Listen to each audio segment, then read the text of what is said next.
Hello! Magluto tayo ng liver and gizzard adobo. Ngayong wala ng water, naglagay na ako ng oil. Ngayon ilagay ko na ang bawang at sibuyas.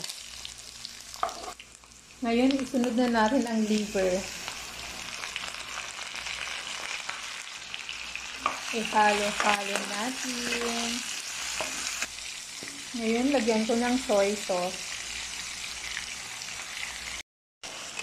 Naglagay ako ng paminta at saka asin. Maglagay tayo ng chili flakes. Ayan. Yung malapit na siyang maluto, maglagay tayo ng lemon.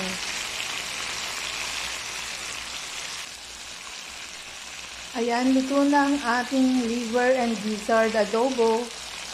Kain tayo.